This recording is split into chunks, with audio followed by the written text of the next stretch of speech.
The alarm klaxon aboard the GSV Unyielding Covenant had been screaming for 11 minutes before anyone thought to check Corporal Lena Vasquez.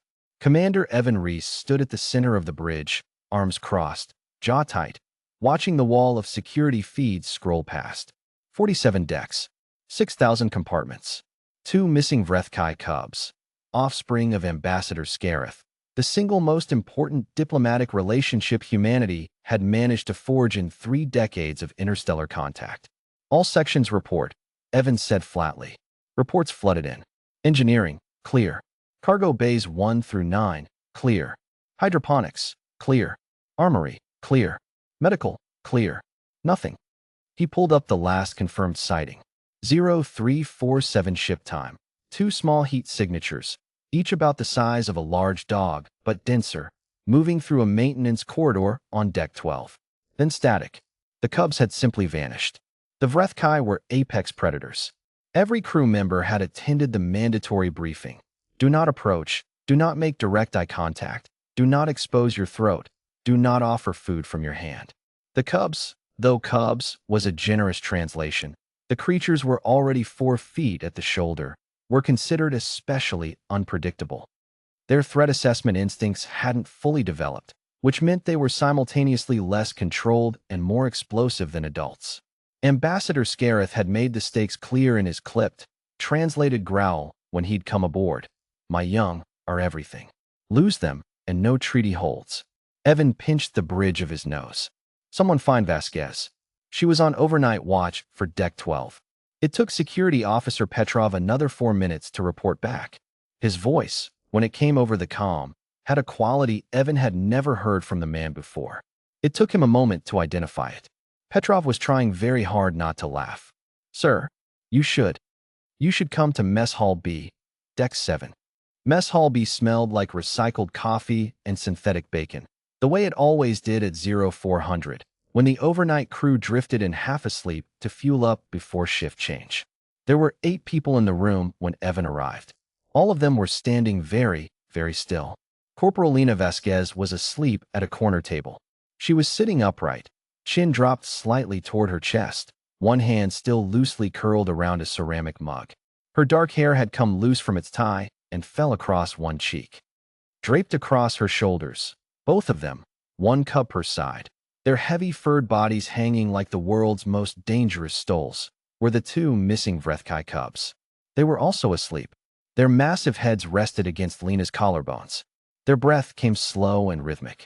The one on the left had its eyes half open in that unsettling reptile mammal way of Vrethkai sleep. Its pupils contracted to thin vertical lines. The one on the right had tucked its snout directly under Lena's jaw, its black-tipped ear twitching occasionally at sounds only it could hear. Their combined weight had to be close to 200 pounds. Lena had not moved. Evan stared for a long moment. How long? He whispered. Petrov appeared at his shoulder. Best we can tell from the camera logs. About 2 hours. They followed her in from Deck 12 around 0200. She was doing rounds, stopped to get coffee, sat down for a 5-minute break. He paused. The break got longer. Did she know they were there? The camera caught her looking over her shoulder when they first came in. She went still for about 30 seconds. Another pause. Then she went back to her coffee. Evan looked at the footage Petrov had pulled up on his handheld. He watched Lena turn, register the 2 alien predators padding toward her across the empty mess hall, and then, with the particular deliberate calmness of someone who had decided that panicking would not improve the situation, set her mug down, shift slightly in her seat to make her shoulders more available, and do absolutely nothing else.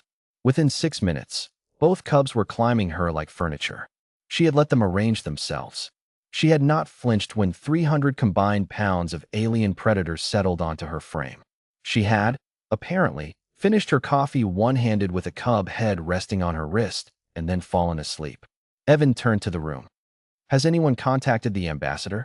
He's on his way, said Petrov. That's the other thing, sir. What other thing? Petrov's mouth twitched. When we told him his cubs were missing, he searched for the word. Distressed is too small. There aren't really words. But when we sent him the feed from Mess Hall B, he went very quiet for about 30 seconds and then said, in exact translation, she is a nesting guardian. Do not disturb them. Evan looked back at Lena, at the two creatures draped across her, breathing slow, completely at peace. A nesting guardian, he repeated. Apparently, Petrov said, among Vrethkai, if a cub chooses to sleep on you, it means the cub has assessed you as safe, trustworthy, non-threatening. If two cubs choose the same guardian simultaneously, he trailed off. What? It's a significant honor. The ambassador is, this is an actual quote, profoundly moved. He said that his young have not willingly slept outside his own den since they were whelped. The door to the mess hall slid open. Ambassador Scareth came through it alone, without his usual retinue. He was enormous, 7 feet of layered muscle and armored plate, a face that evolution had designed for intimidation and done a very thorough job. His amber eyes went immediately to the corner table. He went still. Then he made a sound. Low, resonant, something between a purr and a subsonic rumble. It moved through the floor. Both cubs' ears rotated toward him without their eyes opening. Scareth stood for a long moment, watching his young sleep. Then he looked at Evan, and though the ambassador's face was not built for human expressions, something in it had shifted entirely. Your soldier, he said, his translator rendering the words in careful, precise English, did not run. No, Evan agreed. She did not fight. She did not call for weapons. She did not cage them. No, the ambassador was quiet. Then, my young chose her. They weighed her and found her worthy of their trust. He paused. This is not a thing that can be taught. It is a thing that is. Your soldier is this. Lena chose that moment to stir. Her head came up slowly, eyes still half closed, and she blinked at the room full of people staring at her. She looked left. She looked right. She registered the 2 alien predators on her shoulders with the equanimity of someone who had had 2 hours to come to terms with it. Then she looked at her empty mug. Is there more coffee? She said. Or do I have to get up? One of the cubs made a sound, low, clicking, satisfied, and pressed its enormous head more firmly against her jaw. Ambassador Scareth watched this. His rumble deepened. Commander, he said, I would like to discuss a permanent diplomatic posting for this human to my homeworld. Evan looked at Lena. Lena looked at Evan over 2 alien heads. I need better coffee, she said.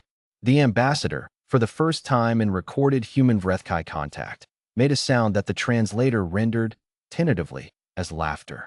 The treaty held. It held for 60 years, in fact, longer than any other interstellar agreement humanity had ever signed. Historians would later attribute it to goodwill, shared economic interest, and careful diplomacy. The crew of the GSV Unyielding Covenant knew it had started with a corporal who needed 5 minutes, a cup of bad coffee, and absolutely no instinct to panic. Humanity. Sometimes the bravest thing we do is just sit still.